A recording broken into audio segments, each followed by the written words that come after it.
नमस्कार मित्रों को फिर सभी का स्वागत है हमारे चैनल पे। आज हम लोग एक्सप्लेन करने वाले हैं रूम नंबर 1408 को। ये बहुत शानदार मूवी लगेगी क्योंकि इसकी चार तरीके से एंडिंग है। इसके ऊपर हम लोग लास्ट में बात करेंगे। तो इसकी IMDb पे 6.8 आउट ऑफ 10 की रेटिंग है। इसका मेटाक्रिटिक स्कोर 74 है ऑन इंडिया और ये 80% फ्रेश है ऑन रॉटिन टोमेटो। तो आप लोग चाहो तो इसको जाके इस मूवी को देख सकते हो, लिंक डिस्क्रिप्शन में है। यूट्यूब में आप लोगों को ये अवेलेबल हो जाएगा मूवी देखने के लिए, इस वजह से। तो हम लोग फर्स्ट सीन में देखते हैं माइक नाम के बंदे को दिखाया जाता है जो कहीं कार से ट्रैवल करते रहते हैं। अब ये माइक कौन है सबको लगेगा, तो मैं बता देता हूँ कि ये एक हॉरर ऑर्थर रहता है और इस मूवी का मेन कैरेक्टर है। इन्होंने कुछ अभी टॉप 10 हॉन्टिंग होटल्स के ऊपर रिसेंट टाइम में बुक लिखी जो बहुत ज़्यादा फेमस हो गई, और होटल जो होटल बारे में इन्होंने लिखा है होटल की बहुत ज़्यादा पब्लिसिटी हो जाती है। साथ ही साथ हम लोग देख पाते हैं कि इसकी एक बेटी रहती है केटी, और इसकी वाइफ का नाम रहता है लिली। जिसकी जो बेटी रहती है केटी, उसका एक्सीडेंट में डेथ हो जाता है। तो जो माइक है वो पूरा ब्लेम लिली के ऊपर डाल देता है कि तुम्हारे वजह से हुआ है।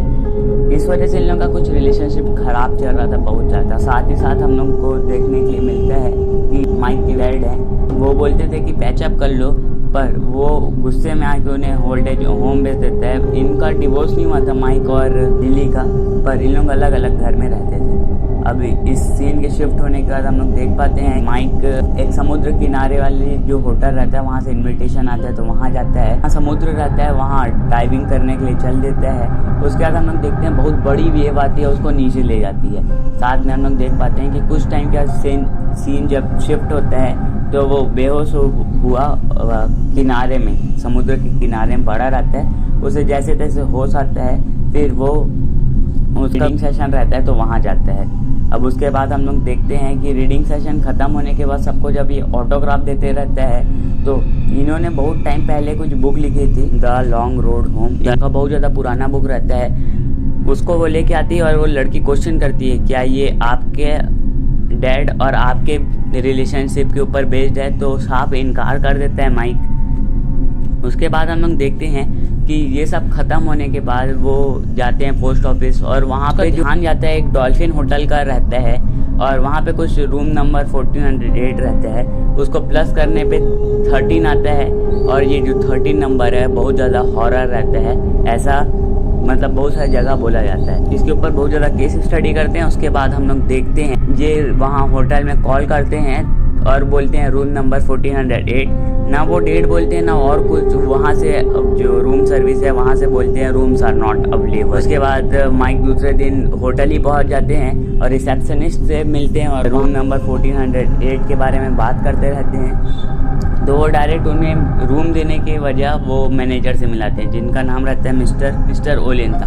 अब हम लोग देख पाते हैं कि वो बोलते हैं कि होटल में एक्सीडेंट होना आम बात है, पर रूम नंबर 1408 पे एक्सीडेंट होना बहुत ज़्यादा खतरनाक बात है, क्योंकि यहाँ जो भी जाता है वो 60 मिनट के अंदर मर जाता है, मतलब 1 घंटे के अंदर। हम लोग उसके बाद देखते हैं कि वो माइक को ब्रांडी गिफ्ट करते हैं कि वहाँ मत जाए, और उन्हें ऑफ़र करते हैं कि यहाँ सबसे ज़्यादा जो लग्जरी रूम है उसको भी आप रह सकते हो वहाँ, और हम लोग पूरे जितने लोगों की डेथ हुई लोगों का फाइल दे देंगे। वहाँ से आप देख के बोल देना कि मैं यहाँ रुका था और अपने एक्सपीरियंस दे देना।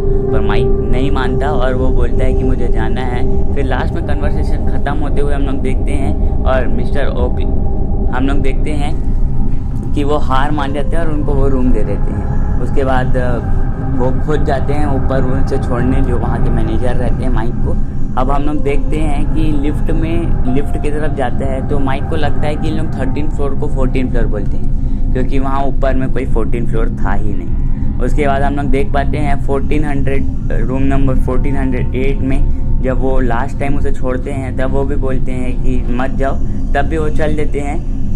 उसके बाद उस चीज़ को वहाँ रूम में जो पूरे जगह घूम के वो बोल के रिकॉर्ड करते रहते हैं, पूरा रूम घूमते हैं, इधर उधर सब जगह जाते हैं। उसके बाद हम लोग देखते हैं कि वहाँ पे जो रेडियो है, इलेक्ट्रिक रेडियो, वो अपने आप चालू हो जाता है। उसमें से एक साउंड प्ले होता है, व्हेन हैव जस्ट बिगिन, मतलब अभी तो शुरुआत है। अब इसके बाद हम लोग देखते हैं कि माइक बहुत ज़्यादा घबरा जाते हैं और उठ के इधर उधर वॉक करना चालू कर देते हैं।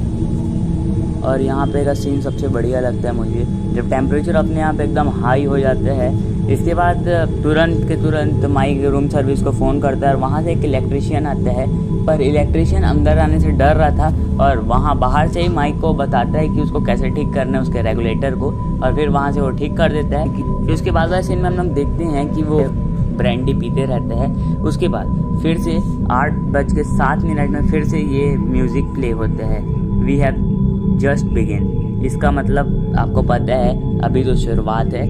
फिर हम लोग देखते हैं कि नेक्स्ट सीन में जैसे ही वो अपने हाथ खिड़की के पास रखता है, उतने में ही वो खिड़की बंद हो जाती है और उसके हाथ को बहुत ज़ोर से लगता है, और जब वो उसके उंगली को इतना ज़ोर से लगता है कि उधर से ब्लीडिंग चालू हो जाता है। उसके बाद वो वॉश बेसिन में जाता है और जैसे ही अपने हाथ को रख के धोना चालू करता है, बहुत ही ज़्यादा वहाँ से गर्म पानी आना चालू हो जाता है।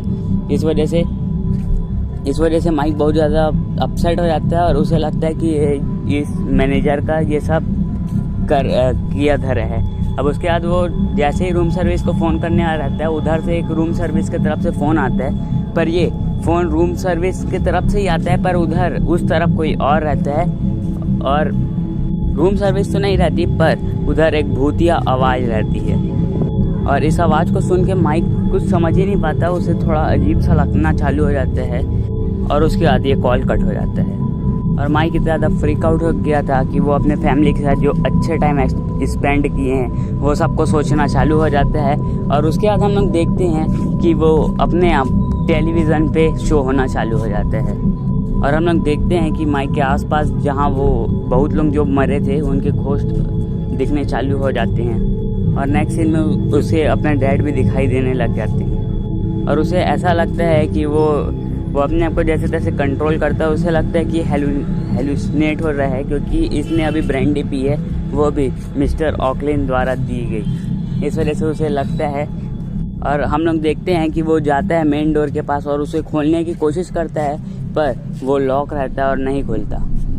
और माइक डिसाइड करता है कि यहाँ पे जो रूम के बाहर से लेज बनी है, वहाँ से चलते हुए वो इस रूम से बाहर चल देगा और यहाँ से मतलब जिंदा हालत में वापस चल देगा। और वो ऐसा ही करता है, पर वो जाते जाते उसके बाद हम लोग देख पाते हैं, हम व्यूअर्स देख पाते हैं कि वो पूरा एंड तक चल देता है, पर वो उसे थोड़ा टाइम में रियलाइज़ होता है कि यहाँ कोई भी रूम नहीं है इसके आसपास। और माइक रियलाइज़ करता है कि होटल के जितने रूम रहते हैं सब एयर डक्ट से जुड़े होते हैं। तो वो वहाँ जाता है और चढ़ के जैसे जैसे वो जाना चालू करता है, उतने में और हम देखते हैं कि एयर डक्ट के जब वो नीचे देखता है तो वो अपने वाइफ और अपने आप को देखता है कि वो लोग झगड़ रहे हैं। और यहाँ पे माइक अपने सब ख़राब मोमेंट्स को याद करते रहता है, और ये बहुत ज़्यादा उसके लिए ख़राब टाइम था, बहुत ज़्यादा पेनफुल टाइम था ये। और हम व्यूवर्स देख पाते हैं कि एयर डक्ट में जो पहला बिजनेसमैन मरा था रूम नंबर 1408 पे, वो उसके पीछे पीछे आ रहा है और वो घबरा के जल्दी से एक नीचे रूम रहता है वहाँ उतरता है। और हम लोग सब देखते हैं कि वो वापस से अपने रूम में पहुँच चुका है। और माइक यहाँ पे समझ गया था कि वो यहाँ से बाहर नहीं निकल सकता, कितना भी ट्राई करे, कितना भी कुछ कर ले, अभी ये रूम उसे मार के ही रहेगा। और उसके बाद माइक को अपना लैपटॉप याद आता है जो उसी के बैग में रखा हुआ था।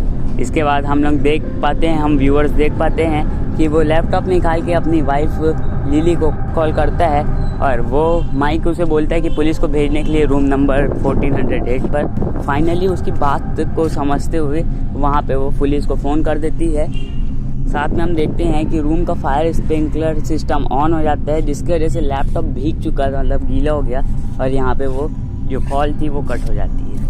और हम व्यूअर्स देख पाते हैं कि रूम का जो टेम्परेचर है बहुत ज़्यादा डाउन होते चले जा रहा है, और वहाँ पे जितने सब कुछ चीज़ थे उसको वो जला लेता है और कुछ समय में वो भी राख हो जाता है। और वहाँ पे उसे बहुत ज़्यादा ठंड लगता है, तो जितने भी पिलो के कवर ये और जितने भी वहाँ पे रहते हैं ब्लैंकेट, सब चीज़ को ओढ़ के बैठ गया रहता है। और माइक अपने टेप रिकॉर्डर में से बोल कर सब चीज़ को बताते रहता है। बाद हम लोग देखते हैं कि उसका लैपटॉप ऑन हो जाता है और उससे लिली की कॉल आती है और वो उससे बात करता है और वो बोलता है कि तुम पुलिस को क्यों नहीं भेजे। तो वो बोलती है कि रूम नंबर 1408 पे कोई ठहरा ही नहीं है, मतलब रुका ही नहीं है। उसके बाद माइक ये सब को सुनकर बहुत ज़्यादा रोने लगता है और वो समझ जाता है कि ये रूम उसे एस्केप करने नहीं देगी, मतलब यहाँ से निकलने देगी ही नहीं।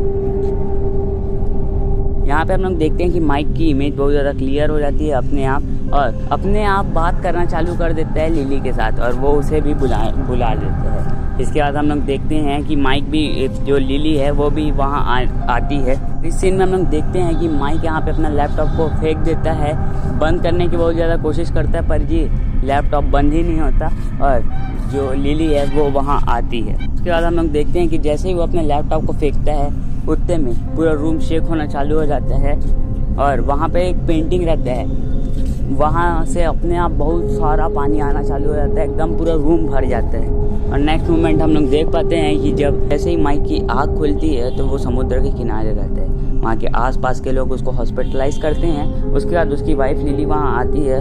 लिली को देख के माइक बहुत ज़्यादा खुश हो जाता है और ये सब चीज़ को बताता है कि डॉल्फिन होटल रूम नंबर 1408 में ये सब हुआ मेरे साथ। फिर वो बोलती है कि इसके ऊपर एक बुक लिख लो अपना मन हल्का करने के लिए। और हम लोग देख पाते हैं वो अपने डैड के साथ अच्छे तरीके से जो पुराना बॉन्डिंग था उसको फिर बना लेते हैं। अब इस बुक को लिखने के लिए बैठता है और इस बुक को कंप्लीट करके वो पोस्ट ऑफिस जाता है तो उसे वहाँ नज़र आते हैं, वहाँ कंस्ट्रक्शन चलते रहते हैं और वहाँ नज़र आते हैं डॉल्फिन के स्टाफ जैसे हैं और कुछ ऐसे लोग हैं जो यहाँ मर चुके हैं। उसके बाद हम लोग सीन में देख पाते हैं कि वो ऑफिसर उसको तोड़ना चालू कर देते हैं और वहाँ पे से बाहर जाने का गेट को जैसे ही माइक ओपन करता है उतने में उसे वही रूम वापस दिखता और ये रूम पूरा जला हुआ दिखाई देता है। और माइक रियलाइज़ करता है चीज़ को कि वो रूम में ही फंसा हुआ है, बस ये उसकी एक इमेजिनेशन या थॉट्स है। और हम लोग देखते हैं कि माइक को ऐसा लगता है कि जो इसकी वाइफ और इसके डैड के साथ जो अच्छा पल था वो बस उसके बाद हम लोग देखते हैं कि माइक अपनी बेटी को देखता है और उसकी बेटी उसको पुकारती है। उतने में ही वो बहुत ज़्यादा हैप्पी इमोशनल हो जाता है और उसे जैसे ही वो गले लगा बेटी उसकी बाहों में ही दम तोड़ देती है और ऐश के रूप में चेंज हो जाती है। माइक जोर जोर से रोने लगता है और हम लोग देखते हैं कि माइक की जैसे ही आँख खुलती है वो फर्श पे ही पड़ा रहता है और जो 60 मिनट का काउंटडाउन था वो कंप्लीट हो चुका था। उसके बाद हम लोग देखते हैं कि माइक का टाइम यहाँ पे ख़त्म हो गया था, ऐसा उसे लगता है। उसके बाद हम लोग देखते हैं कि रूम सर्विस की तरफ से उसको फ़ोन आता है और उसे वो चीज़ रियलाइज़ होती है कि ये रूम अब एस्केप करने नहीं देगी। फिर उस रूम सर्विस से जो फ़ोन आता है, जो ऑपरेटर रहती है, वो बोलती है कि फिर से ये 60 मिनट ऐसे ही जी लो या फिर एक्सप्रेस चेकआउट कर लो, मतलब सुसाइड कर लो। तैयार होता है सुसाइड करने के लिए और उसके पंखे में अपने आप वो सुसाइड का जो वो फंदा रहता है फांसी का वो आ जाता है अपने आप। तो हम लोग देखते हैं कि वो अच्छे से ड्रेसअप होता है। उसके बाद वो आधी ब्रांडी में अपना रुमाल को गीला करता है। उसके बाद वो लाइटर से आग जलाता है और वो बोलता है कि यहाँ पे मैं भी मरने वाला हूँ, साथ में मैं इस रूम को डिस्ट्रॉय कर दूंगा। उसके बाद वो जाता है और सामने जो दीवार रहता है वहाँ पे वो जो ब्रांडी आता है उसको फेंक के मारता है जला के, तो पूरे रूम में आग लग जाती है। इसके बाद हम लोग देखते हैं कि होटल का इमरजेंसी अलार्म सिस्टम ऑन हो जाता है और हम लोग देखते हैं कि होटल में सब लोग भागना चालू कर देते हैं और हम लोग देख पाते हैं कि लिली भी अभी अभी आई थी और उसे भी बाहर रुकना पड़ता है। व्यूअर्स देख पाते हैं कि जैसे ही वो विंडो को ओपन करता है रूम में बहुत बड़ा ब्लास्ट होता है और माइक बहुत जोर जोर से हंसने लगता है क्योंकि वो आखिरकार इस रूम को डिस्ट्रॉय कर दिया। तो हम लोग देख पाते हैं माइक वहीं जल जाता है और वहाँ जितने भी घोस्ट थे वो सब आज़ाद हो जाते हैं और ये रूम हमेशा के लिए बंद हो जाता है। हम लोग नेक्स्ट सीन में माइक का फ्यूनरल देखते हैं। मिस्टर ओलिन भी आते हैं और वो कुछ माइक का सामान लेके आते हैं पर लिली मना कर देती है इसको लेने के लिए और यहाँ पे लिली बोलती है कि मैं उसकी अच्छी यादों को बस अपने पास रखना चाहती हूँ। और हम लोग देख पाते हैं कि मिस्टर ओलिन वहाँ पे अपने कार पे बैठ जाते हैं। हम व्यूअर्स देख पाते हैं कि जैसे ही वो अपने टेप रिकॉर्डर, जो माइक का टेप रिकॉर्डर उसको ऑन करते हैं तो वो उसकी बेटी, माइक की बेटी केटी का आवाज़ सुन पाते हैं और उतने में ही हम लोग देखते हैं कि वो कोई छोटी सी बच्ची अपने डैड को पुकारती है और उन लोग मिस्टर ओलिन के सामने से जाते हैं। तो यहाँ पे से हम लोग को एक कंक्लूज़न मिलता है मिस्टर ओलिन को कि अभी माइक अपने डॉटर के साथ है। मूवी की लास्ट सीन में हम लोग देख पाते हैं कि माइक एक जले हुए रूम में खड़ा था स्मोक करते हुए और हम लोग देख पाते हैं कि उसे केटी अपने पास बुलाती है और वो केटी के साथ चल देते हैं और यहाँ पे ये मूवी ख़त्म हो जाती है। और ये थी मूवी 1408 की एंडिंग एक्सप्रेशन। अब हम लोग 3 तरीके से जो उसकी एंडिंग होने वाली है उसको बताते हैं। एंडिंग 2 में हम लोग देख पाते हैं माइक जैसे तैसे वो जले हुए रूम से सर्वाइव करके वापस आ जाता है और वो हॉस्पिटल में एडमिट रहता है। हम लोग देख पाते हैं कि माइक बिल्कुल चेंज हो चुका है। और इसके बाद हम लोग देख पाते हैं कि मिस्टर ओकलिन द्वारा दिया गया जो बॉक्स, उसका जो टेप रिकॉर्डर और बहुत सारे सामान थे, उसे लिली बोलती है कि इसको डिस्ट्रॉय कर देना चाहिए, पर माइक बोलता है नहीं, इसे डिस्ट्रॉय नहीं करना चाहिए। और माइक बोलता है कि कभी कभी हमें ज़िंदगी में बुरी यादों के साथ भी रहना चाहिए। और एंडिंग 3 में भी हम लोग देखते हैं कि जो माइक है वो सरवाइव कर जाता है। तो हम लोग देखते हैं कि वो टेप रिकॉर्डर ऑन करता है जब उसे लिली बॉक्स देती है उसमें से निकाल के, तो हम व्यूअर्स देख पाते हैं कि केटी की साफ साफ आवाज़ सुनाई दे रही थी। अब हम लोग देखते हैं कि लिली को ऐसा लगता है कि जो भी माइक के साथ हुआ वो सब सच था। अब हम लोग आते हैं लास्ट और थर्ड एंडिंग में। ओवलिन माइक के फ्यूनरल पे आते हैं और वो बहुत ज़्यादा खुश रहते हैं क्योंकि रूम नंबर 1408 डिस्ट्रॉय हो गया आखिरकार। हम लोग देखते हैं कि पब्लिशिंग हाउस के मैनेजर के पास रूम नंबर 1400 का जो माइक का लिखा हुआ वो बुक आता है, पहला ड्राफ्ट आता है उसके पास। ने इसे ड्रीम करते हुए मेल किया था रूम नंबर 1408 पर। ये थी मूवी की एंडिंग एक्सप्लेनेशन। तो चलो यार, मिलते हैं नेक्स्ट वीडियो में, तब तक के लिए बाय। शायद थोड़ा लेट हो सकता है वीडियो के लिए।